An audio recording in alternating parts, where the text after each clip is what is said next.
मी हा विचार केला की माझ्या विद्यार्थ्यांचे किंवा समाजाच्या आयुष्याचे प्रश्न जर मला सायन्सच्या माध्यमानं सोडवता येत असेल आणि जर मी ते सोडवू शकतोय तर मी चांगला शिक्षक म्हणून स्वतःला म्हणून घेऊ. बरोबर की शिक्षण म्हणजे नोकरी मिळवण्याचं साधन, हे जोपर्यंत पालकांच्या डोक्यातून जात नाही तोपर्यंत आपण शिक्षणातून नोकरच तयार करणार आहोत.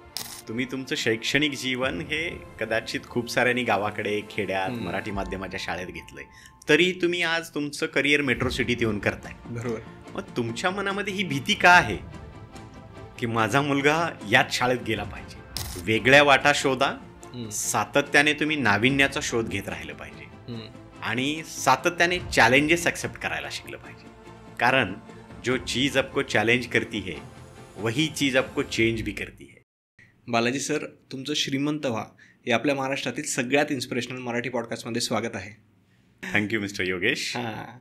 तर आज माझ्यासाठी पण खरंच खूप मोठं प्राऊड मोमेंट आहे, कारण आपल्या शोवरती आज पहिल्यांदा एक शिक्षक आलेले आहेत. तर मला असं वाटतं की नक्कीच मजा येईल आजच्या पॉडकास्टमध्ये. अगदी नक्कीच. यापुढे खूप सारे मोटिवेशनल टीचरसुद्धा आपल्या श्रीमंत होण्यासाठी, श्रीमंत विचार घेण्यासाठी आणि देण्यासाठी आपल्याकडे जरूर येतील सर. येस. तर सगळ्यात आधी आमच्या ऑडियन्सला तुमची जर्नी ऐकायला आवडेल. सर्व श्रीमंत व्हाच्या श्रोत्यांना मी माझ्या जर्नीची सुरुवात करेन की मी बालाजी जाधव, मी उपशिक्षक आहे, जिल्हा परिषद प्राथमिक शाळा विजयनगर पर्यंती, तालुका मान, जिल्हा सातारा. महाराष्ट्रातल्या सर्वात दुर्गम आणि दुष्काळी भागातील एका जिल्हा परिषदेच्या शाळेत, डोंगरावर असणाऱ्या शाळेत 1ली ते 4थीसाठी मी प्रायमरी टीचर म्हणून काम करतोय. असं खरं तर need is the mother of invention असं म्हटलं जातं आणि गरज ही शोधाची जननी असते. त्याप्रमाणे त्या ग्रामीण भागामध्ये आमच्यासमोर ज्या ज्या समस्या येत गेल्या त्या समस्येतून खरं तर आम्ही एका ग्रामीण भागातील जिल्हा परिषदेच्या शाळेला जगभराशी जोडू शकलो आणि त्या ग्रामीण भागातील गोरगरीब पालकांच्या मुलांचं शिकणं आणि शिक्षक म्हणून आमचं शिकवणं या दोन्हीही गोष्टी सुलभ, मनोरंजक आणि परिणामकारक व्हाव्या यासाठी आम्ही काही स्वतःच्या मेथड्स, काही टेक्नॉलॉजी, काही स्किल डेव्हलपमेंट असे वेगवेगळे प्रयोग केलेत. तर त्या प्रयोगाची सुरुवात खरं तर 2009-10 इथपासून झाली की जेव्हा आमच्या शाळेमध्ये इलेक्ट्रिसिटी नव्हती, कम्प्युटर नाही, कुठलं इन्फ्रास्ट्रक्चर नाही किंवा शिक्षक म्हणून मी अपग्रेड नव्हतो. ओके. फक्त DED केला, नोकरीला लागलो, जे DEDमध्ये शिकलं त्या पद्धतीनं शिकवायचं. म्हणजे जसं सर्व श्रोते तुम्ही आणि आपण सर्व ज्या पद्धतीने शिकलोय, नॉर्मली सर यायचे वर्गात, पुस्तक हातात घ्यायचे आणि वाचून दाखवायचे, मुलं पण जेवढ्या समजेल त्या पद्धतीनं समजून घ्यायचे. पण मग 2-3 वर्ष नोकरी झाल्यावर मी स्वतःला रिव्ह्यू केला. म्हणजे खरं तर प्रत्येक माणसाने आपल्या आयुष्यात स्वतःला 6 महिन्याने, 1 वर्षाने रिव्ह्यू करावं. आपण जे काम करतोय ते काम आपण कुठल्या लेवलपर्यंत आलो आहे, पुढे आपल्याला काय करायचं, याला जे प्लॅनिंग असं म्हटलं जातं. आणि ते केल्यानंतर आमच्या लक्षात आलं की अरे, शिक्षक म्हणून तर मी सगळ्याच पातळीवर अयशस्वी आहे. ना मुलांना मी कल्चरल ॲक्टिव्हिटीमध्ये सक्सेस केलं आहे, ना स्पोर्ट्स ॲक्टिव्हिटीमध्ये, ना कॉम्पिटेटिव्ह एक्झाममध्ये. आणि मग माझ्यापुढे प्रश्न निर्माण झाला की हे करायचं तर कसं करायचं. आणि मग एक मी सुंदर चित्र पाहिलं होतं. 1-2 चित्र होते खरं तर. त्यातलं पहिलं चित्र असं होतं, कौन कौन बदलाव चाहता है. Okay. So everyone has a raise hand, हम बदलाव चाहते. सेम पिक्चर होता, क्वेश्चन डिफरंट होता, कौन कौन खुद को बदलना चाहता है. आणि डेफिनेटली ॲज अ टीचर म्हणून मी रेज हँड केला आणि तिथून बदलायला सुरुवात करायची. आणि मग ही सुरुवात कशी करायची, तर कुठलीही साधनं नाही, कुठल्याही फॅसिलिटी नाही, इन्फ्रास्ट्रक्चर नाही. पण माझं एक खूप चांगलं वैयक्तिक मत आहे, जिथे काहीच नाही ना तिथे सगळं करण्याची संधी आहे. बरोबर. त्यामुळे माझी प्रतिकूल परिस्थिती ही माझी स्ट्रॉंग बाजू झाली. आणि बस नोकरी लागण्यासाठी शिक्षकांना MSCIT करावं लागतं. बरोबर. आणि ते MSCIT फक्त मी तंत्रज्ञानाचा कोर्स केला होता. आणि त्या कोर्सच्या माध्यमातून मग स्वतःचा एक लॅपटॉप खरेदी करून मुलं शाळेत यावी, टिकावी, शिकावी आणि ग्लोबल स्टुडंट व्हावी याच्यासाठी मी स्वतःचे रिसोर्स बनवायला सुरुवात केली. मग एक प्रायमरी टीचर म्हणून तुम्ही स्वतःचे काय रिसोर्स बनवू शकता. 2010-11तली गोष्ट आहे की जेव्हा व्हॉट्सॲप नव्हतं, टेक्नॉलॉजी काहीच नव्हती त्यावेळेस. म्हणजे आणि शिक्षण क्षेत्रात तर अगदी नाही म्हटलं तरी सुद्धा चालेल. म्हणजे माझा स्वतःचा 2010 साली ईमेल ID नव्हता. याहून तुम्ही विचार करा. बरोबर.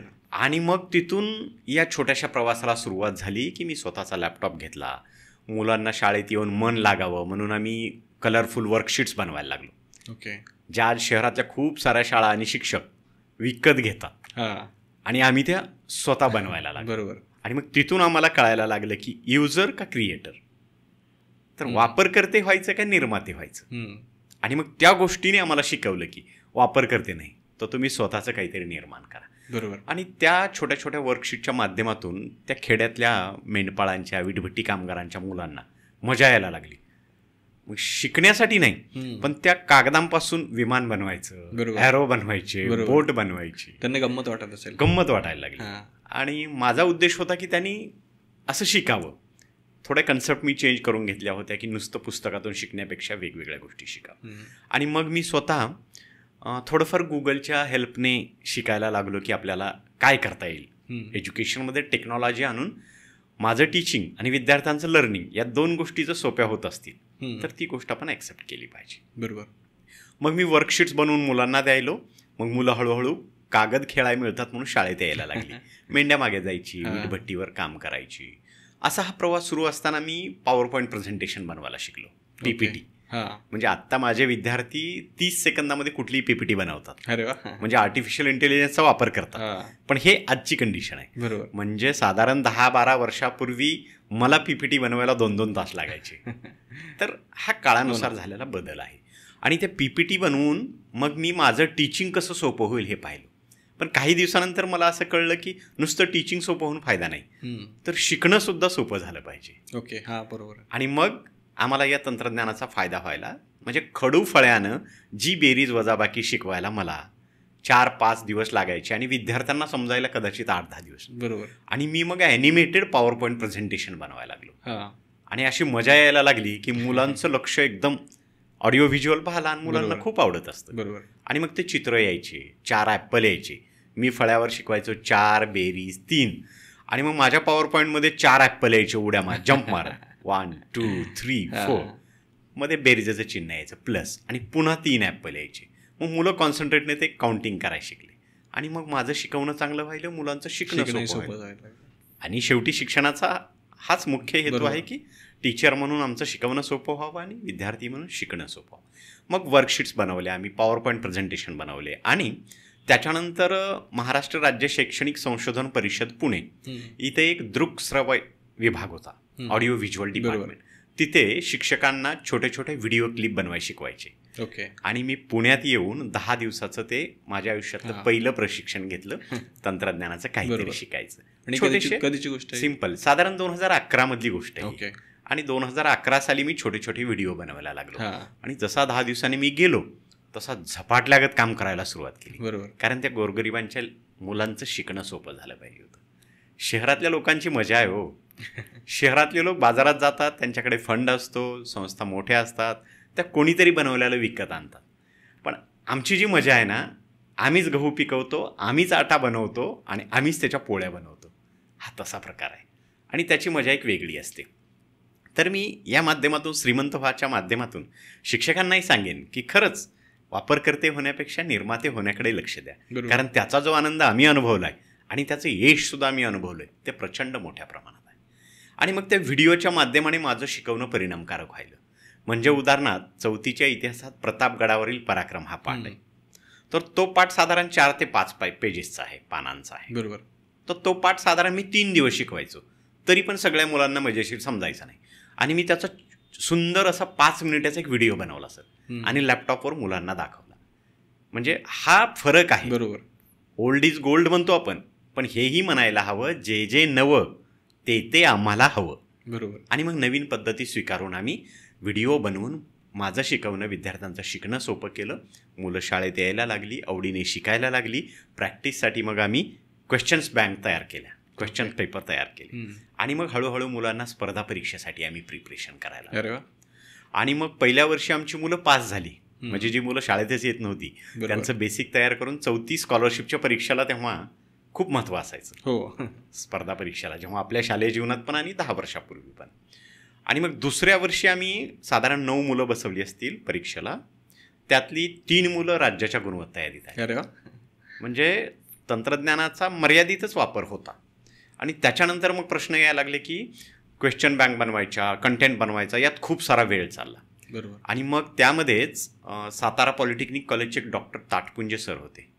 त्यांनी आम्हाला गुगल फॉर एज्युकेशनचं एक ट्रेनिंग दिलं होतं एका शासकीय प्रशिक्षणात. आणि मग तिथून क्लिक झालं मला की अरे, Google is like to G for Google, G for God. बरोबर. काहीही हेल्प करू शकते. आणि मग त्यांनी मला त्या कम्युनिटीशी कनेक्ट केलं. खरं तर श्रीमंत व्हाच्या माध्यमातून डॉक्टर ताटपुंजे सरांना मी मनापासून धन्यवाद देऊ इच्छितोय की त्यांच्यामुळे मी आज तंत्रज्ञानाचा इतका समृद्ध होऊ शकलो, इतका अग्रेसिव्ह माणूस होऊ शकलो. आणि मी HTML नावाची प्रोग्रामिंग लँग्वेज शिकली सर त्यावेळेस. हा, म्हणजे खरं तर श्रोत्यांना हे सांगायचं आहे की I completed my all education in Marathi medium school. I completed my 11th and 12th from art side. Completed my D.Ed from Marathi medium. बरोबर. Completed my graduation in history subject. I never connected to the technology. कुठेही मी त्याच्याशी connect नाही. पण online प्रकारे गुगलच्या हेल्पने, गुगलच्या कम्युनिटीच्या माध्यमातून HTML नावाची लँग्वेज शिकलो सर मी. आणि त्यावेळेस स्पर्धा परीक्षेसाठीचं बाजारामध्ये एक सॉफ्टवेअर मिळायचं. MCQ टाईपचे क्वेश्चन यायचे, त्याची किंमत 2.5 लाख रुपये. बापरे. मग आता आमच्याकडे इतक्या ग्रामीण भागात जिल्हा परिषदेची शाळा, वर्षाला 5,000 फंड येतो, पॉसिबलच नव्हतं. मग 2 पर्याय होते. एक तर ते न करणे आणि मग दुसरा होता स्वतः करणे. आणि मग ती HTML नावाची लँग्वेज शिकून साधारण 2012-13 सालात मी त्या ऑनलाईन टेस्ट HTML लँग्वेजमध्ये बनवायला सुरुवात केली. म्हणजे आज जसं गुगल ड्राईव्हमधून गुगल फॉर्म बनवले जातात, बरोबर, पण त्यावेळेस ते रिव्होल्युशन होतं. याच्यासाठी होतं की त्याचा फायदा माझ्या शाळेला तर झालाच सर, पण त्याच्यासोबतच मी गुगलचा एक ब्लॉग बनवला. तेव्हा मी महाराष्ट्रातला पहिला शिक्षक ठरलो 2012 साली की. आणि त्या ब्लॉगवरती मी हे जे रिसोर्स बनवायचो, वर्कशीट्स आहेत, पॉवर पॉईंट्स आहेत, व्हिडिओज आहेत आणि या ऑनलाईन टेस्ट, त्या दररोज अपलोड करायचो आणि फेसबुकला पोस्ट करायचो की मी आज या इयत्तेचे हे कंटेंट अपलोड केले. बरोबर. मग सातारा जिल्ह्याच्या बाहेर सुद्धा राज्यभरात याचे व्ह्यूवर्स वाढायले.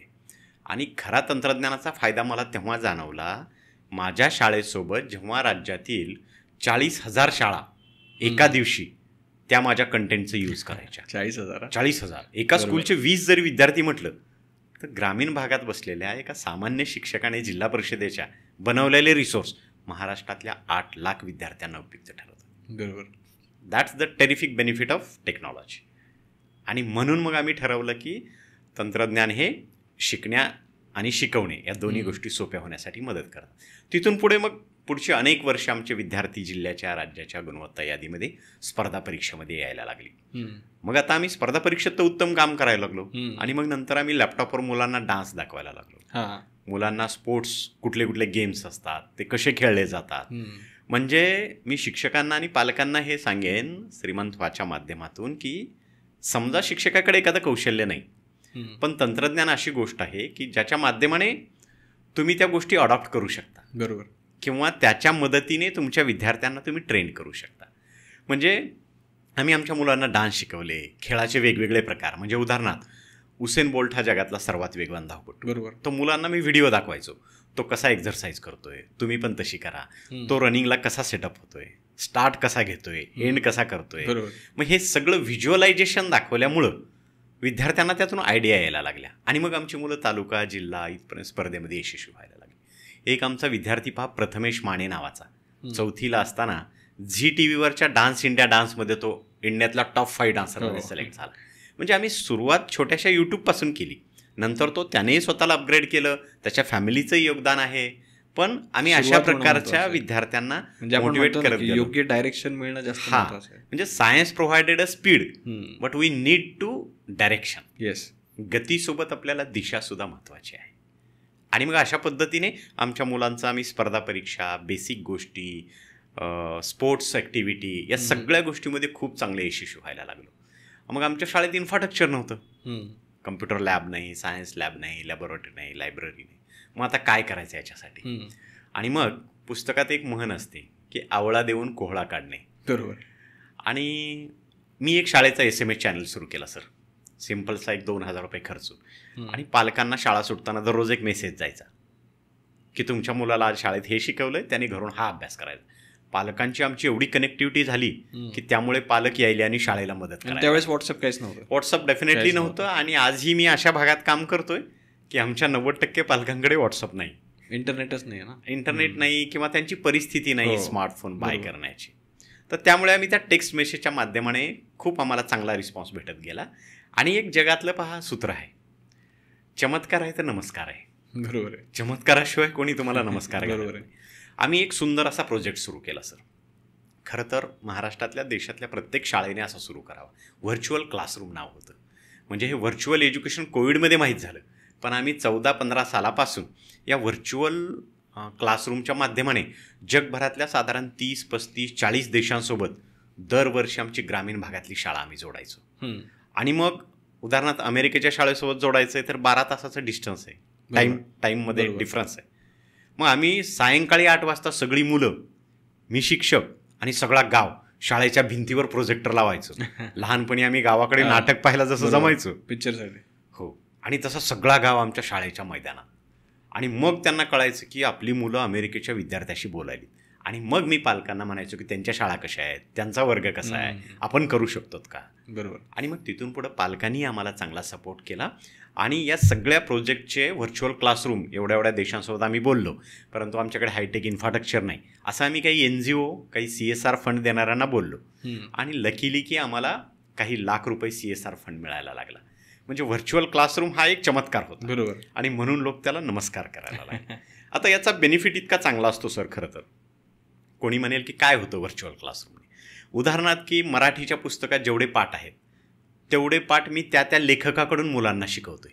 अरे वा, कसली भन्नाट मजा आहे मुलांसाठी. बरोबर. आणि मग शिक्षकांनी सुद्धा हे करायला हवं की संपर्क करा, चांगल्या गोष्टीसाठी तुम्हाला कोणी नकार देऊ शकत आहे. समजा मी गणित शिकवतोय आणि त्यामधला अपूर्णांक हा घटक आहे, पण मला असं वाटतं की माझ्यापेक्षा बेटर कोणीतरी एक दुसरा शिक्षक शिकवतोय, तर मी त्या शिक्षकाला रिक्वेस्ट करून 20 मिनिटासाठी माझ्या क्लासरूममध्ये इन्व्हाइट करायचं. त्याला व्हर्च्युअल क्लासरूम असं म्हणायचो. आणि त्यातून मग मुलांचं शिकणं समृद्ध व्हायला लागलं. मुलांना जगभराशी संपर्क करता यायला. आणि मुलांना आम्ही एक नोटबुक दिली होती आणि मुलं त्याच्यामध्ये सुंदरपणे आज आफ्रिकेच्या बोललो, तिथला आहार कसा असतो, फेस्टिवल कसे असतात, गेम्स कुठले असतात, असा जगभराचा स्टडी मुलांना लहान वयात व्हायला लागला. आणि मग हा प्रवाह आमचा सुरू असतानाच मग आपण त्या देशांना काय दाखवायचं. मग आम्ही इतिहासाच्या प्रोजेक्टमध्ये शाळेमध्ये जो किल्ल्याचं नाव येईल तो किल्ला दगड मातीपासून शाळेत बनवायचं. आणि तोच किल्ला मग आम्ही फॉरेनच्या कंट्रीला कसा बनवायचा हे शिकवायचं. म्हणजे यावर्षीचं उदाहरण सांगतो. यावर्षी आम्ही जो आमच्या शाळेत किल्ला बनवला आहे तो जगातल्या 18 देशांना आम्ही बनवायला शिकवला आहे. अरे वा. आणि हे मागचे 10 वर्ष साधारणतः आम्ही कंटिन्यू करत आलो. मग अशी प्रयोगशीलता ग्रामीण भागातल्या जिल्हा परिषदेच्या शाळांमध्ये आहे. त्यामुळे कोणीही असं समजू नये जिल्हा परिषदेच्या शाळांचा दर्जा कमी आहे किंवा तिथे उत्तम शिक्षण मिळत नाही. प्रचंड प्रयोगशीलतेने भरलेल्या जिल्हा परिषदेच्या शाळा आहेत. बरोबर. माध्यम म्हणून तिथल्या पॉझिटिव्ह गोष्टी पण माध्यमांनी जरूर पाहाव्यात. आणि मग हा आमचा सगळा प्रवास सुरू असताना जगभराशी आम्ही जोडल्या गेलो. आमची मुलं स्पर्धा परीक्षेत यशस्वी व्हायली, डान्स कॉम्पिटिशनमध्ये, स्पोर्ट्स कॉम्पिटिशनमध्ये सगळीकडे यश मिळवत असताना जेव्हा आम्ही जगभराशी जोडल्या गेलो तेव्हा असं कळायला लागलं की पुस्तकी शिक्षणापेक्षा तिकडं sports, cultural out of the box, ज्याला out of the text book सुद्धा म्हणूया आपण. आणि मग माझ्या वाचनात एक वाक्य आलं महत्त्वाचं की knowledge is important sir but skills are necessary. Yes. की ज्ञान महत्त्वाचं आहे पण कौशल्ये अत्यावश्यक आहेत. आणि मग साधा विचार केला मी की जपानच्या शाळेमध्ये मुलं कम्प्युटर असेंबल करतात, US च्या शाळेमध्ये मुलं इलेक्ट्रिसिटी स्वतः स्कूलचं सगळं शिकतात. आणि मग आम्ही काय करतो, आम्ही नुसतं पुस्तक शिकवतो. आणि मग ठरवलं की आपण पण विद्यार्थ्यांना स्किल डेव्हलपमेंट शिकवायचे. मग आता असं पॉसिबल नाही की जे जपान करतंय तेच आपण करावं, कारण आपलं काहीतरी आपलं बॅकग्राऊंड वेगळं, आपल्या गरजा वेगळ्या. आणि मग ठरवलं की आपण स्कूलमध्ये स्किल डेव्हलपमेंटचा प्रोजेक्ट इम्प्लिमेंट करायचा. ओके. मग दुर्दैवानं मी अशा ठिकाणी काम करतोय सर की सगळी मुलं मेंढपाळ, वीटभट्टी कामगार, रंगकामाची, ऊसतोड कामगाराची मुलं आहेत. हे 6-6 महिने लोक बाहेर असतात. बरोबर. आणि आमचे जे विद्यार्थी ते आजी आजोबापाशी राहतात. आणि मग ते काही विद्यार्थी अस्वच्छ यायचे. मग त्यांना कारण विचारलं, त्यांनी सांगायचं की साबण विकत घेण्याची आमची कुवत नाही. आणि मग मी 10वीला सायन्स कशासाठी शिकलो तर प्रयोग पाठ करायचा, परीक्षेत मार्क्स घ्यायचे, एवढाच माझा आणि सायन्सचा संबंध. पण मी टीचर असताना हा विचार नाही केला. मी हा विचार केला की माझ्या विद्यार्थ्यांचे किंवा समाजाच्या आयुष्याचे प्रश्न जर मला सायन्सच्या माध्यमानं सोडवता येत असेल आणि जर मी ते सोडवू शकतोय तर मी चांगला शिक्षक म्हणून स्वतःला म्हणून घेऊ शकतो. बरोबर. आणि मग त्या मुलांच्या अस्वच्छतेचा, त्यांच्या गरिबीचा प्रश्न सोडवण्यासाठी शाळेच्या परिसरात आम्ही ऑलिव्हेरा, कोरफड ज्याला म्हणतो, त्याचं प्लांटेशन केलं सर. 4-6 महिन्यामध्ये ऑलिव्हेरा उत्तम आलं. मग मी सायन्सचा विद्यार्थी नाही आणि मग आम्ही 6-7 महिने फेल झालो, साधारणतः 22-23 वेळा फेल झालो. म्हणजे साबण बनवण्यासाठी, जो अंघोळीचा साबण असतो तो बनवण्यासाठी. आणि मग प्रत्येक फेल्युअरमधून आम्ही एक एक गोष्ट शिकायला लागलो की इथे चुकलं होतं, आता हे करायला पाहिजे. आणि मग विद्यार्थ्यांना मी सांगायलो की आयुष्य असेच असते, प्रत्येक टप्प्यावर चॅलेंजेस आहेत, तुम्ही अपयशाला घाबरू नका, अपयशातून काहीतरी शिका, पराभवातून काहीतरी शिका तुम्ही. बरोबर. आणि मग आम्ही ते शिकत गेलो आणि फायनली 6-7 महिन्यानंतर 23व्या प्रयत्नामध्ये आम्ही अंघोळीचे साबण बनवले. आणि ज्या दिवशी साबण बनवले दिवसभर मुलं शाळेमध्ये डान्स करत होते. त्या रात्री शिक्षक म्हणून मला स्वतःला रात्रभर झोप आली नाही, कारण ते प्रोडक्शन होतं आमचं, इनोव्हेशन होतं. ते कोणीतरी करतंय ते, पण आम्ही कधीच केलं नव्हतं. आणि मग आजची परिस्थिती अशी आहे सर की महिन्याला खूप सारे साबण आम्ही शाळेमध्ये बनवतो आणि त्या गोरगरिबांच्या मुलांना देतो. म्हणजे आमच्या ग्रामीण भागातल्या शाळेत सायन्स असं प्रॅक्टिकल मुलं शिकतात. आणि याची खरी शिक्षणात गरज आहे. मग अशा प्रकारचे साधारण 8-10 प्रकारची कौशल्य आम्ही सुरू केली. एक साबण निर्मिती झाला. खेड्यातली मुलं आहेत, मांजरासारखी असतात, कुठूनही उडी मारली की पायावरच येतात. बरोबर. आणि ही मुलं बघत बघत झाडावर चढायचं आणि या चढण्याचा काहीतरी मग आपण फायदा करून घ्यायचा. आणि लहानपणी मग मीही खेड्यातला आहे, शेतकरी कुटुंबातला आहे. माझे बाबा मला झाडाच्या फांदीपासून धनुष्यबाण बनवून द्यायचे, दोरी बांधून त्याला, आणि आम्ही शेतामध्ये त्याच्यावर प्रॅक्टिस करायचो मजा म्हणून.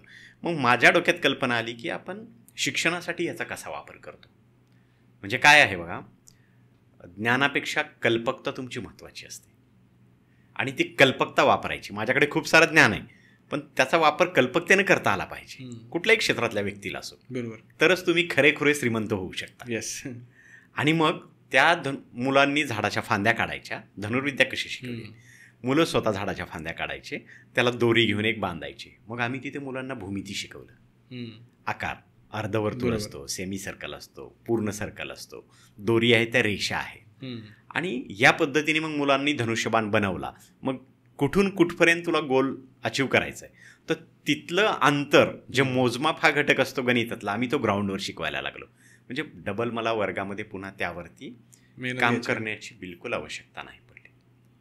त्यामुळे मोजमाप आहे, अंतर आहे, काउंटिंग आहे, किती अटेम्प्ट केले तू, इंग्लिश मराठी नंबर्स आम्ही तिथे शिकवायला लागलो. म्हणजे आर्चरी हा फक्त खेळ नाही ठेवला आम्ही, तर एक प्रोजेक्ट केला शिकण्याचा. आणि मग या माध्यमातून आमची मुलं 5 फुटावरून 10 फुटावरून आता 20 फुटावरून ती ग्रामीण भागातली मुलं उत्तम धनुर्विद्या चालवतात. म्हणजे अभ्यासासोबत आम्ही त्यांना खेळ साईड बाय साईड कॉर्डिनेशन करून दिलं. त्याच्यानंतर आम्हाला भरपूर सारा फंड भेटला सर, CSR फंड. मागच्या 6-7 वर्षात अगदी फॉरेनहून सुद्धा काही फंड भेटला. आम्ही त्यातून मुलांसाठी टॅब खरेदी केले. आता आमच्याकडे 100% मुलांना टॅब आहे सर. सगळी ती खेड्यातली मुलं टॅबवरती प्रॅक्टिस करतात. आणि ते फक्त गणित इंग्लिशसाठी नाही वापरलं आम्ही, तर मग मुलांना याच्यावरती आणखीन काय करता येईल. तर मी यूट्यूबवरनं स्वतः पियानो वादन शिकलो की काही मुलांना भविष्यात म्युझिशियन म्हणून करिअर करता यावं. आणि मग मुलांना आम्ही टॅबवरती पियानो वादन शिकवायला सुरुवात केली. मग आत्ता मुलं आमचे कविता, प्रार्थना, देशभक्तीपर गीत सगळे पियानोवरती सुंदर वाजवतात. म्हणजे सगळ्या श्रोत्यांना मला हेच सांगायचं आहे की कदाचित गणितात माझा एखादा विद्यार्थी कच्चा आहे, पण हे जे मी कौशल्य शिकवतो ना, बरोबर, त्याच्यामध्ये धनुर्विद्या 100% मुलं चांगली करतात. पियानो आणि आनंददायी पद्धतीने. बरोबर. म्हणजे गणितापेक्षा त्यांना पियानो शिकायला मस्त आवडतंय. आणि मग या पद्धतीने आम्ही पियानो वादन शिकवलं. त्याच्यानंतर मुलांना आम्ही वारली पेंटिंग शिकवलं सर. वारली पेंटिंग प्रत्येक शाळा काय करते किंवा पालक आपल्या मुलाला नोटबुकमध्ये, ड्रॉइंग बुकमध्ये बरोबर ड्रॉइंग शिकवते. आम्ही त्याच्या पलीकडे विचार केला. आम्ही मुलांना कलर आणि ब्रश दिले, सांगितलं शाळेच्या भिंतीवरती चित्र काढा. बहुतांश शाळा लोक म्हणतील खराब होईल, घाण होईल. आम्ही सांगितलं यू हॅव फ्रीडम आणि तुम्ही ते करू शकताय. आणि मग मुलांना ड्रॉइंग बुकमध्ये आम्ही वारली पेंटिंग शिकवलं होतं. मुलांनी सुंदर वारली चित्र काढले. आजही तुम्ही जर पाहाल तर आमच्या सगळ्या वर्गखोल्या, सगळी संरक्षक भिंत, या सगळ्या वारलीने चारी बाजूने मुलांनी आणि आम्ही. त्याच्यामागे दुसरा एक उद्देश होता की एका पेंटरला आम्ही विचारलं होतं, तर आतून बाहेरून वर्गखोल्या आणि कंपाऊंड 1.5 लाख रुपये त्याने बजेट सांगितलं. आम्ही तोही प्रश्न सोडवला की शिक्षणाच्या माध्यमातून शाळेचे प्रश्न सोडवले. त्याच्यानंतर विद्यार्थ्यांना मी घड्याळ निर्मितीचं ट्रेनिंग दिले सर. आता आमच्याकडे 3री-4थीचे मुलं 10 मिनिटामध्ये कसलंही रिस्टवॉच बनवतात आणि ते रिपेअर पण करतात. आम्ही 30-40 रुपयाच्या दरम्यान ऑनलाईन याचे सुटे पार्ट मागवतो आणि मग मुलं कार्यानुभवाच्या तासात त्यांना जेव्हा कंटाळा वाटतोय तेव्हा त्याच्यापासून 10-12 मिनिटामध्ये स्वतः घड्याळ तयार करतात. मग आता त्या खेड्यातली मुलं सर, म्हणजे हे का सुरू करावं वाटलं तर कुठल्याही शाळेत जा, कुठल्या इंटरनॅशनल स्कूलमध्ये प्रत्येक मुलाचं ड्रीम आहे की मला डॉक्टर व्हायचं आहे, मला IITला जायचं. बरोबर. आणि मग आपण जर रिझल्ट पाहिला, सो 50% स्टुडंट्स क्रॅक द नीट आणि 15% स्टुडंट्स क्रॅक द JEE. बरोबर. So what about remaining 60 or 70% students?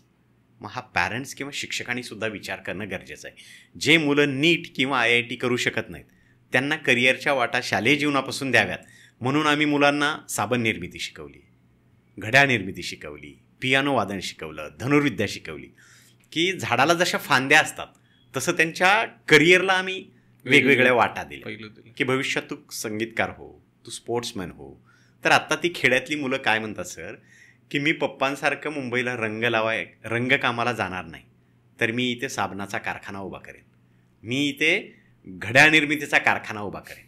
म्हणजे मी त्यांना विचाराने श्रीमंत केलं सर. बरोबर. आणि त्यांची स्वप्न आज इतकी श्रीमंत आहेत की ती स्वप्न मी श्रीमंत व्हा इथं येऊन सांगताना मला मनस्वी आनंद होतोय खरं. आणि मग आम्ही महिन्याच्या शेवटी या सगळ्याचं एक एक्झिबिशन स्कूलमध्ये भरवतो. मुलांनी बनवलेले साबण, त्यांनी बनवलेल्या वारलीच्या फ्रेम बनवतात मुलं. बरोबर. आणि घड्याळ. आणि मग आजूबाजूच्या शाळा, वेगवेगळ्या संस्था, वेगवेगळे विद्यार्थी, शिक्षक आमच्या स्कूलला प्रोजेक्ट स्कूल म्हणून व्हिजिटला येतात. तेव्हा आमची मुलं हे गोष्टी सेल करतात. आम्ही त्यांना आता मार्केटिंग शिकवतोय. म्हणजे 32 रुपीजमध्ये रिस्टवॉच बनलंय, तू 100 रुपीजला सेल करतोय, तर त्याला कळतं की मला याच्यामध्ये इतका फायदा होतोय. आणि त्याला आम्ही एंटरप्रेन्योरशिपचं ट्रेनिंग देतोय. हे सगळे प्रोजेक्ट पाहण्यासाठी महाराष्ट्राच्या राज्यपालांनी आम्हाला आणि आमच्या विद्यार्थ्यांना राजभवन मुंबई इथे बोलावलं होतं. म्हणजे त्या गोरगरीब मुलांसाठी ती एक खूप मोठी संधी होती. त्या खेड्यातल्या मुलांनी राजभवनमध्ये जाऊन राज्यपालांना 10-10 मिनिट प्रत्येक कौशल्याचं प्रेझेंटेशन दिले. त्यामुळे खेड्यातली मुलं आहेत, न्यूनगंड आहे, कमी नॉलेज असेल असा काहीही पार्ट नसतो. प्रत्येक पालकाने हा विचार करायला हवा की माझा मुलगा ज्याही शाळेत शिकतोय तर त्याला पुस्तकाबाहेर काही शिकायला मिळतं का? बरोबर. प्रयोगशील शिक्षक आहेत का माझ्या मुलाला शिकण्यासाठी? आणि हे असेल तर पुस्तकासोबत तुम्ही ह्या बाकीच्या गोष्टी डेफिनेटली शिकू शकता. आणि मग आता आमची मुलं सुंदर लॅपटॉप, कॉम्प्युटरवरती आर्टिफिशियल इंटेलिजन्सचे प्रयोग करतात सुंदर प्रकारे. कारण लहान मुलं कशी असतात, म्हटलं जातं मातीचा गोळा असतो. तुम्ही जे पण त्यांना शिकवाल, या सगळ्या गोष्टी करत असताना पुन्हा माझा फोकस एका वेगळ्या गोष्टीवरती गेला की काही मुलांना जर असं वाटलं भविष्यात की मला फॉरेनला जाऊन करिअर करायचं आहे. बरोबर. हे फक्त मेट्रो सिटीतल्याच मुलांनी स्वप्न पाहावी का? नाही. तर त्या ग्रामीण भागातल्या मुलांनाही हा स्वप्न पाहण्याचा अधिकार आहे. आणि मग आम्ही ठरवलं की आपल्या विद्यार्थ्यांना आपल्याला परदेशी भाषा शिकवायची. आणि मग कसं आहे, आडात आहे तरच पोहऱ्यात येणार आहे. अगोदर शिक्षक म्हणून मला आली पाहिजे ती गोष्ट. आणि आम्ही मुलांना मग मी स्वतः जापनीज लँग्वेज शिकलो सर. आणि मग आमच्या 1ली ते 4थीच्या 100% मुलांना आम्ही जपानी भाषा शिकवली. साधारण 1 वर्षाच्या मेहनतीनंतर आमची 100% मुलं आता जपानी बोलतात, जपानी लिहितात, जपानी वाचतात. हा प्रोजेक्ट पाहण्यासाठी जपान एम्बेसीचे लोक आमच्या दुर्गम भागातल्या जिल्हा परिषद शाळेला व्हिजिट करायला आले होते. म्हणजे असे लोक जर जेव्हा जिल्हा परिषदेच्या शाळेत येतात जिथं अशा वेगवेगळ्या प्रकारचे प्रयोग चालतात, तर अशा प्रकारे आम्ही तंत्रज्ञानातून सुरुवात केलेलं शिकणं शिकवणं सोपं व्हावं, विद्यार्थ्याला आयुष्याचे वेगवेगळे मार्ग भेटावे, या माध्यमातून आम्ही तंत्रज्ञानाचा मर्यादित वापर करून आमचं काम सोपं केलं, मुलांचं शिकणं सोपं केलं, त्यांना कौशल्य शिकवली वेगवेगळी. मुलांचं शिकणं मजेशीर व्हावं, मुलांना आणखीन वेगळ्या क्षेत्रात करिअर करता यावं म्हणून आम्ही स्टोरी टेलिंगच्या माध्यमाने मुलांना शिकवणं सुरू केलं. म्हणजे त्याचं यश असं आहे की मुलं सध्या पुस्तकाचे पाठ वाचतात, आठवून पाहतात, गटामध्ये सांगतात आणि स्वतः नोटबुकमध्ये पाठांच्या गोष्टी लिहितात. आणि सेम श्रीमंत व्हाचा जसा स्टुडिओ आहे तसा आमच्या स्कूलमध्ये एक छोटासा स्टुडिओ आहे आणि मुलं त्या पाठाच्या गोष्टी व्हिडिओमध्ये कॅमेऱ्यासमोर येऊन रेकॉर्ड करतात. तर मी मुलांना लेखक होण्याची संधी देतोय. भविष्यात अँकर होण्याची संधी देतोय, न्यूज रिपोर्टर होण्याची, पॉडकास्टर होण्याची सुद्धा संधी त्या लहान वयातील मुलांना देतोय. तर आमची मुलं आता सुंदर गोष्टी लिहायला लागली. 15व्या वर्षी वयाच्या त्यांनी स्वतःचं पुस्तक पब्लिश करावं, आयुष्याची 40 वर्ष पुढची रॉयल्टी घ्यावी, हा एक त्यांच्यासाठी करिअरचा मार्ग आम्ही उपलब्ध करतोय. नाट्यकरणाच्या माध्यमातून मुलांना आम्ही शिकवतोय. अशा अध्यापनाच्या वेगवेगळ्या पद्धती वापरून तंत्रज्ञान, कौशल्य विकसन, जगासोबत शाळा जोडणे, परदेशी भाषा शिकवणे, वेगवेगळा CSR फंड जमा करणे आणि स्टोरी टेलिंग, ड्रामाटायझेशन अशा वेगवेगळ्या प्रोजेक्टचा इम्प्लिमेंटेशन आम्ही त्या ग्रामीण भागातल्या शाळेत केल्यामुळे आमच्याकडे आजची परिस्थिती अशी आहे की आजूबाजूच्या 4 गावची मुलं आमच्या शाळेत येतात. 15 किलोमीटर दूर असणाऱ्या शहरातून 2 गाड्या भरून विद्यार्थी खेड्यातल्या जिल्हा परिषदेच्या शाळेत येतात, गर्भश्रीमंत घरातली सुद्धा.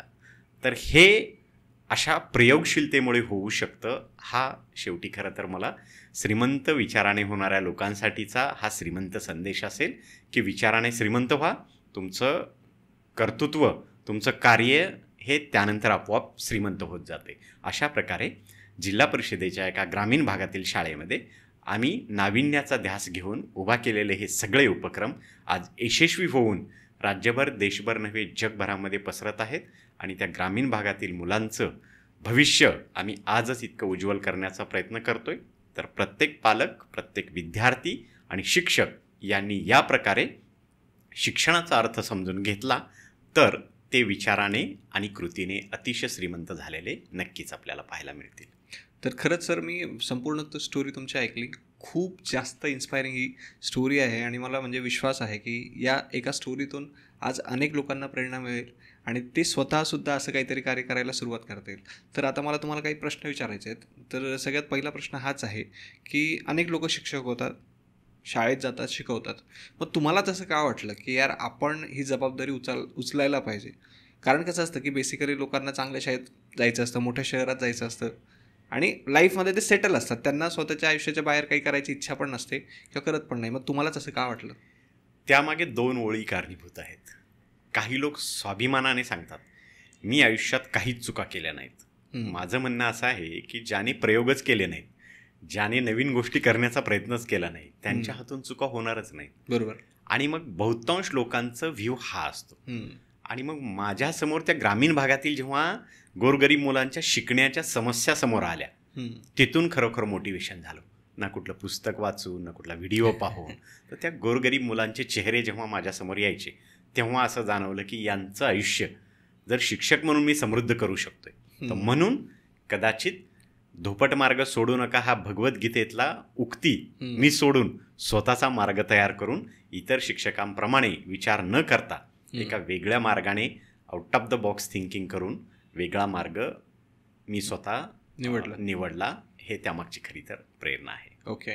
आणि समजा आता तुमची जी शाळा आहे ते एक आयडियल उदाहरण आहे, परंतु आता जे बाकीचे महाराष्ट्रातले लोक आहेत मग त्यांनी काय करावं? किंवा आता समजा आपण पाहतो की समजा गावात जिल्हा परिषदेची शाळा असते, तिथं ऑप्शन आहे.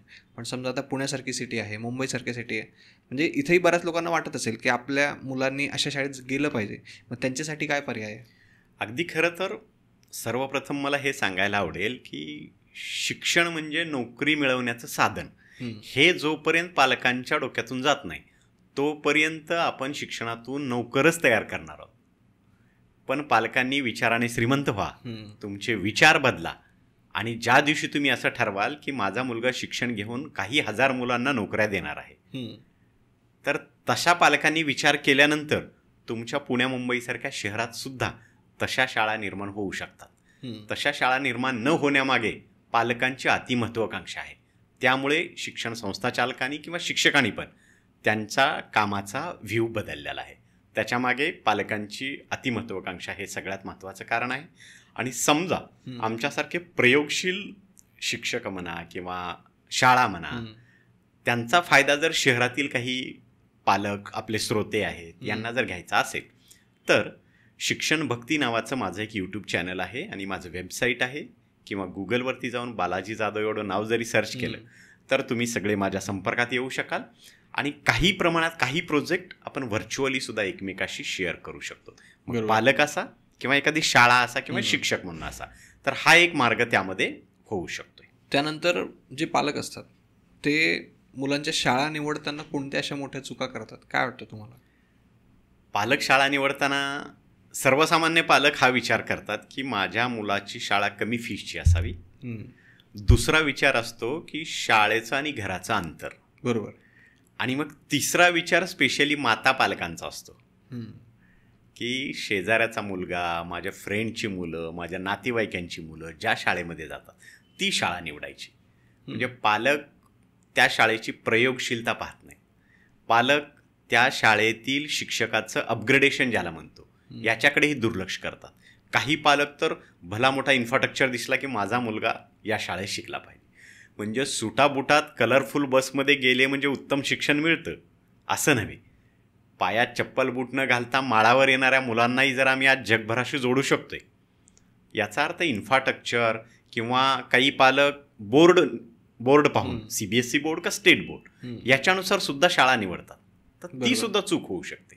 किंवा काही पालक मराठी माध्यम का इंग्रजी माध्यम याही चक्रामध्ये अडकून आपल्या मुलासाठी कदाचित चुकीची शाळा निवडतात. तर त्या चुकीच्या शाळा निवडण्याची ही कारणं झाली, पण त्यावरती उपायसुद्धा आहेत. आपल्या मुलाची क्षमता पहा. आपल्या मुलाला भविष्यात कशात करिअर करण्याची आवड आहे त्याची आवड सगळ्यात पहा आणि त्याच्या आवडीचं शिक्षण ज्या शाळेमध्ये मिळतं ती शाळा तुम्ही तुमच्या मुलांसाठी निवडणं सगळ्यात महत्त्वाचं आहे. किंवा त्याच्या पुढे जाऊन पण हा विचार व्हायला हवा की तुमचा मुलगा ज्या शिक्षक किंवा मॅडमच्या वर्गामध्ये शिकणार आहे तर त्या मॅडम ते शिक्षक किती अपग्रेड आहेत, जगातलं आजचं नॉलेज आणि 10 वर्षानंतरचं व्हिजन त्या शिक्षकांकडे आहे का, याही गोष्टी पालक म्हणून तुम्ही खरं तर पाहणं गरजेचं आहे. या काही चुका आणि हे काही त्याच्यावरचे उपाय असू शकतील. ओके. आणि तुम्ही आत्ताच मीडियम सांगितलं की जसं English medium, Marathi medium, board पण असतात, CBSE, ICSE. बऱ्याच पालकांना याचा अर्थ पण कळत नाही की याच्यात आणि याच्यात काय फरक आहे. तर हे जे कन्फ्युजन आहे ते कसं दूर केलं पाहिजे? अगदी साधा आणि सिंपल गोष्ट आहे. म्हणजे उदाहरणार्थ की आपल्या घरी 2 प्रकारचे गहू आणले तर त्या दोन्ही प्रकारच्या गव्हाच्या पोळ्या वेगवेगळ्या होतात. काही गव्हांचा आकार मोठा असतो, काही गव्हांचा आकार छोटा असतो. बरोबर. तर बोर्डमध्ये एवढाच फरक आहे की NCERT किंवा CBSE ज्याला म्हणतो ते केंद्र शासनाचा बोर्ड आहे. काही विषयांची काठिण्य पातळी तिथे जास्त असते. महाराष्ट्र स्टेट बोर्ड ज्याला म्हणतो आपण तर त्याची काठिण्य पातळी थोडी कमी असते. मग आता असा प्रश्न आहे की ICSE पण हे सगळे बोर्ड थोड्याफार फरकाने आहेत, पण तिथे काठिण्य पातळी वाढत जाते. मग आता मुळात हा विचार मानसशास्त्रीय दृष्ट्या होणं अपेक्षित आहे की तुमच्या मुलाचं शारीरिक मानसिक वय 9 वर्ष आहे म्हणजे तो 3ऱ्या वर्गात असतो. पण त्याला CBSE किंवा ICSE बोर्डमध्ये 11-12 वर्ष मानसिक वयाच्या लेवलचा अभ्यास असतो. आणि स्टेट बोर्ड जे आहे तिथे बरोबर शारीरिक मानसिक वयाचा विचार करून तो असतो. तर पालकांनी ही गोष्ट लक्षात घ्यायला हवी की एका हातामध्ये तुमच्या 5 किलो वजन उचलण्याची क्षमता आहे आणि जर तुम्ही 8 किलो उचलाय जाता, एखादा मुलगा सरावाने उचलतो, बहुतांश मुलं त्यातून ते उचलू शकत नाहीत. म्हणजे त्यांना तो भार सहन होत नाही म्हणून नैराश्येत जातात आणि पालकांना असं वाटतं की माझ्या मुलांचं शिकणं योग्य दिशेनं चाललेलं नाही. परंतु त्याच्यामध्ये हा बोर्ड हे मीडियम याचा इतका मोठा इम्पॅक्ट होत नाही. मराठी मीडियमचे लाखो विद्यार्थी यशस्वी आहेत, इंग्लिश माध्यमाचे लाखो विद्यार्थी यशस्वी आहेत. माध्यम किंवा बोर्ड हा तुमच्या प्रगतीत यशस्वी होण्यामध्ये माझ्या मते कुठलाही बॅरियर्स आणू शकत नाही. कारण दोन्हीकडे यशस्वी लोक आहेत, दोन्हीकडे फेल्युअरसुद्धा लोक आहेत. बरोबर. शिकणारा काय घेणार आहे, कसा घेणार आहे याच्यावरती खरं तर तुमच्या मुलांचं शिकणं अवलंबून असतं. आणि बोर्ड आणि मीडियमचा फरक 1-2% जर सोडला तर त्याच्यापेक्षा जास्त काही होतो असं मला तरी वाटत नाही. तरी पण समजा म्हणजे पालकांच्या मनात एक भीती असते की बाबा तुम्ही म्हणताय ते बरोबर आहे, पण मग तसं जर असलं तर आमचा मुलगा म्हणजे बाकीच्यांसोबत कसं कॉम्पिटिशनला सामोरे देईल किंवा पुढे कसं जाईल, थोडीशी अशी भीती असते त्यांच्या मनामध्ये. त्याबद्दल काय सांगाल? की त्यांना असं वाटतं की समजा जे गव्हर्नमेंट शाळेतलं शिक्षण आहे ते थोडंसं खालच्या दर्जाचं आहे, आजूबाजूचे माझे सगळे चांगल्या शाळेत जात आहे, मग त्याच्यावरती काय सांगाल? नाही, त्यांनी या श्रीमंत व्हाच्या पॉडकास्टमधून हेच लक्षात घ्यावं की ज्या बालाजी जाधव सरांना तुम्ही इतक्या वेळा ऐकले त्यांची शाळा ICSE बोर्डची नाही, इंग्रजी माध्यमाची नाही. तर मग माझ्या शाळेतली मुलं आज जगभराशी जोडल्या गेली, जगाच्या प्रत्येक स्पर्धेमध्ये टिकणारी आहेत. त्यामुळे अशी हजारो उदाहरणं आहेत महाराष्ट्रात किंवा देशामध्ये. तर तुम्ही दुसऱ्याची कॉपी करण्याच्या भानगडीत पालकांनी पडू नका. ही मेन गोष्ट आहे सगळ्यात महत्त्वाचं, की शेजारी काय करतो. आणि तुम्ही उच्च शिक्षण म्हणता, MPSC UPSC म्हणता, तर त्याचेही रिझल्ट्स पहा. कितीतरी मराठी माध्यमाची मुलं IAS म्हणून सिलेक्ट झालेली आहेत. तशी तुमच्या इंग्रजी माध्यमाची ही मुलं डेफिनेटली सक्सेस आहेत, त्याबद्दल काही नाही. त्यामुळे माध्यमाचा खूप सारा इम्पॅक्ट होतो असं नाही. काही पालकांच्या डोक्यात असतं की माझा मुलगा इंग्रजी माध्यमात जर नाही शिकला तर मल्टीनॅशनल कंपनीत त्याला जॉब मिळेल का नाही. पण सर, वास्तविक परिस्थिती अशी आहे की साधारण 100 दिवसात माणूस जगातली कुठलीही भाषा शिकू शकतो. जर माझ्याकडे निरक्षर पालकांची मुलं जपानी शिकू शकतात तर इंग्रजी भाषा तर बरोबर साधी आणि सिंपल गोष्ट आहे. म्हणजे खरं तर हा जो अट्टहास चालू असतो तो फक्त इंग्लिशसाठी चालू असतो की मुलांना लहानपणापासूनच इंग्लिश बोलता यावं. माझं मत असं आहे की इंग्लिश नक्की शिका. तुम्हाला जगाची दारं उघडी करणारी इंग्रजी भाषा आहे, पण इंग्रजी विषय म्हणून, इंग्रजी भाषा म्हणून शिका. इतिहास, भूगोल तुम्हाला इंग्रजी शिकायची काय आवश्यकता, काय गरजच नाही, ते समजत पण नाही. एकदा दिल्ली IITचे डायरेक्टर आमच्या मुलांना व्हर्च्युअली गायडन्स करत होते. तर त्यांनी सांगितलं की मी लहानपणी समुद्राच्या किनाऱ्यावर असणाऱ्या वाळूच्या वर्गात वाळू खाली असणाऱ्या ठिकाणी माझं 10वीपर्यंत शिक्षण मातृभाषेत घेतलंय आणि ते आज दिल्ली IITचे डायरेक्टर आहे. बरोबर. अशी कितीतरी उदाहरणं सांगता येतील. त्यामुळे पालकांनी या संभ्रमात जाण्याची आणि आपण पण पाहतो ना की समजा जे मुलं इंग्लिश मिडियमच्या शाळेत शिकतात त्यांना आकलन क्षमता त्यांची थोडीशी कमी असते, आणि तेच जर आपल्या मराठी मिडियमचे मुलं जर तुम्ही पाहिलं किंवा आपण जरी कम्पेअर केला, तर मी स्वतः सेमी इंग्लिशचा आहे तर आपली आकलन क्षमता ही त्यांच्यापेक्षा चांगली असते. अगदी डेफिनेटली. पावसाळ्याचे दिवस आहेत, त्यांना जर पर्जन्यमान म्हणजे काय विचारलं तर CBSEच्या बुकमध्ये किंवा इंग्रजी माध्यमामध्ये रेन आणि ते काय कसं इतकंच असतं. पण आपल्याकडे मराठी माध्यमातला मुलगा पावसाबद्दल कितीतरी चांगल्या पद्धतीने त्याचे विचार व्यक्त करू शकतो. बरोबर. कारण त्याला तेवढं ते आकलन झालेलं आहे.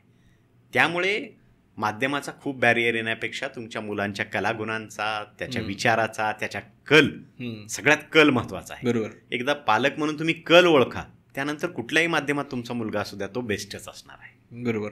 आता तुम्ही पालकांबद्दल बोलले तर नेक्स्ट क्वेश्चन त्याच्यावरतीच आहे की समजा पालकांसाठी तुम्ही असे कोणते सजेशन द्याल. कारण कसं असतं की आजकाल पालकांना लहान मुलांकडून पण इतक्या अपेक्षा आहेत की विचारायचं काम नाही, तर त्याबद्दल काय सांगाल? खरं तर माता पालक आणि पिता पालक या दोघांनाही माझा सल्ला हा असेल की तुम्ही तुमचं शिक्षण, तुम्ही तुमचं शैक्षणिक जीवन हे कदाचित खूप साऱ्यांनी गावाकडे, खेड्यात, मराठी माध्यमाच्या शाळेत घेतलंय, तरी तुम्ही आज तुमचं करिअर मेट्रो सिटीत येऊन करताय. बरोबर. मग तुमच्या मनामध्ये ही भीती का आहे की माझा मुलगा याच शाळेत गेला पाहिजे? तर हे मनातले गैरसमज काढून टाकणं सगळ्यात महत्त्वाचं आहे. दुसऱ्याच्या कॉपी करणं बंद केलं पाहिजे आणि तुमच्या मुलातल्या क्षमता ज्या दिवशी तुम्हाला कळल्या त्या दिवशी तुम्ही उत्तम पालक झाला. आणि त्या क्षमता ओळखणं हे पालकांचं प्रथम कर्तव्य ठरतं. बरोबर. नाहीतर शेजारचा मुलगा खूप चांगला मॅथमॅटिक्स सायन्समध्ये आहे, त्याच्या क्षमता असतील हो, पण तुमचा मुलगा उत्तम धनुर्विद्या चालवतोय तर त्याला तिकडे करिअर करू द्या किंवा त्याला तिकडे इंटरेस्ट घेऊ द्या. आणि अशा शाळा हव्यात आणि त्याप्रमाणे तसे पालकसुद्धा हवेत. बरोबर. जसं मी सांगितलं की शिक्षणातून नोकर तयार व्हायचं जोपर्यंत पालकांची मनस्थिती बदलणार नाही तोपर्यंत आम्ही मालक शिक्षणातून तयार करू शकणार नाही.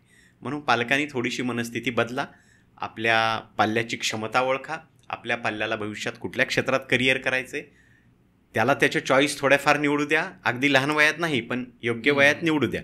काही मुलं 10वी नंतर त्यांचा चांगला विचार करू शकतात, पण पालक फोर्सफुली त्याला त्याच क्षेत्रामध्ये जा असं म्हणतात आणि मग तिकडे तो मन लावून करू शकत नाही, कदाचित तो तिकडे अयशस्वी झालेला असेल. पालकांनी मग मुलांची मतं घ्या, मुलांना जाणून घ्या आणि दुसरे करतात त्या पद्धतीने करण्याचा बिलकुल विचार करू नका. हा सल्ला मी सर्व पालकांना आपल्या पॉडकास्टच्या माध्यमाने देऊ इच्छितो. बरोबर. आता मी समजा ज्यावेळेस शाळेत जात होतो, कॉलेजला जात होतो, त्यावेळेस एक असा ट्रेंड होता की समजा एक तर डॉक्टर झालं पाहिजे, इंजिनियर झालं पाहिजे, नाहीतर कलेक्टर झालं पाहिजे बेसिकली. आणि तीच जागा आता काय घेतली की समजा एक तर JEE झालं पाहिजे, IIT मध्ये गेला पाहिजे, म्हणजे तेच चालू आहे. त्याच्या बाहेर लोक आजही तेवढा विचार करायला तयार नाहीत किंवा आपल्या मुलांना फक्त अभ्यास अभ्यास अभ्यास याच्या बाहेर ते पडूच देत नाही. तर त्याच्याबद्दल काय सांगाल की म्हणजे बाकीच्या कल्चरल ॲक्टिव्हिटी ते करायलाच लावत नाही? अगदी. तर समाजातल्या एखाद्या दुसऱ्याचं फॅड, काही CR मध्ये याला पॅकेज मिळतंय IITian झाल्यावर, हे जे फॅड आहे पण त्याची टक्केवारी खूप कमी आहे. आणि मग यापूर्वी सांगितल्यासारखे की तुमच्या मुलाची जर ॲबिलिटीज नाही, कॅपॅसिटीज नाही, तर तुम्ही त्याच्या कॅपॅसिटीनुसार करिअर त्याला निवडू दिलं पाहिजे. आणि याला खरं तर शिक्षण संस्था, शिक्षण व्यवस्था आणि पालक या दोघांची मनस्थिती बदलणं गरजेचं आहे. बरोबर. समजा आम्ही शिक्षक म्हणून आमची मनस्थिती बदलून वेगवेगळ्या करिअरबद्दल त्यांना मार्गदर्शन करू किंवा त्यांना तशा संधी पण उपलब्ध करून देऊ, परंतु पालक म्हणून जर तुमची इच्छा नसेल की माझ्या मुलाला म्युझिकमध्ये करिअर करू द्यायचंय, हा पण तिथे भाग येतो ना. बरोबर. आम्ही आमच्या शाळेत मुलांना म्युझिक शिकवतोय, पालक म्हणतील तुम्ही अभ्यास शिकवा, पालक म्हणतील की माझ्या मुलाला मॅथच्याच क्लासला फोर्सफुली पाठवायचं, तर तोही पार्ट राहतो. तर शिक्षण व्यवस्था, पालक, शिक्षक या सगळ्यांनी मिळून एकत्रित एक विधायक प्रयत्न केला तर जी मागच्या 8-10 वर्षातली परिस्थिती होती, डॉक्टरच व्हायचंय, कलेक्टरच व्हायचंय, तर ही परिस्थिती सगळ्याच्या विधायक आणि सकारात्मक विचारातून सर बदलू शकते. बरोबर. आणि शिक्षकांसाठी तुमचा काय मेसेज असेल आज सध्या? शिक्षकांसाठी खरं तर सर्वात पहिला मेसेज असेल की विचाराने समृद्ध व्हा, वेगळ्या वाटा शोधा, सातत्याने तुम्ही नाविन्याचा शोध घेत राहिलं पाहिजे आणि सातत्याने चॅलेंजेस ॲक्सेप्ट करायला शिकलं पाहिजे. कारण जो चीज आपको चॅलेंज करती है वही चीज आपको चेंज भी करती है. बरोबर. म्हणून कधीही आव्हानांना घाबरू नका. हां, व्यवस्थेचे काही प्रश्न तुमच्यासमोर आहेत, मी समजू शकतोय, मी सुद्धा शिक्षक आहे. त्या सगळ्या प्रश्नाची उत्तरं शोधून त्याच्या पलीकडे आउट ऑफ द बॉक्स आम्ही काम उभा केलं आहे. तर अशी काही उदाहरणं तुमच्यासमोर यावीत, माहीत व्हावीत, म्हणूनच आजचा हा पॉडकास्ट आहे. तर शिक्षकांनी सातत्याने हाच विचार करा की मला नवीन शिकायचंय, मला अपग्रेड व्हायचंय, मला समृद्ध व्हायचंय. हा विचार केला ना की तुमच्या कामाचे सगळे प्रश्न टप्प्याटप्प्याने सुटायला लागतील. हा सगळ्यात महत्त्वाचा मेसेज आजच्या पॉडकास्टच्या माध्यमाने असेल. बरोबर. आणि समजा ज्या काही शाळा आहेत की ज्यांना स्वतःच्या शाळेमध्ये चांगले उपक्रम चालू करायचे आहेत किंवा CSR फंड आणायचा आहे, तर त्याची कशी प्रोसेस असते? आता सगळ्यात महत्त्वाचा हा प्रश्न खूप इम्पॉर्टंट आहे की काही शाळा किंवा शिक्षक अशा आमच्यासारख्या अभिनव उपक्रम, ॲक्टिव्हिटी सुरू करू इच्छितात. तर त्याच्यासाठी सगळ्यात अगोदर तुमची परिस्थिती वाईट आहे असं नाही, तर तुमची परिस्थितीपेक्षा मनस्थिती बदला. एकदा तुमची मनस्थिती चांगली झाली की तुम्ही विचाराने श्रीमंत होता, विचाराने श्रीमंत झाला की तुम्ही तशा कृती करण्यासाठी प्रयत्न करता. म्हणून तुमच्या भौगोलिक सामाजिक परिस्थितीनुसार तिथे ज्या गोष्टींच्या समस्या आहेत त्या समस्या आधी ओळखायला शिका. त्या समस्या सोडवण्यासाठी कुठली गोष्ट करू शकता ती नवीन गोष्ट तुम्हाला शिकावी लागेल. आणि तुम्ही जर आउट ऑफ द बॉक्स विचार करत गेलात, नुसतंच मला दिलेलं पुस्तक शिकवायचंय, हाच फक्त शिक्षकाचा जॉब नसतो.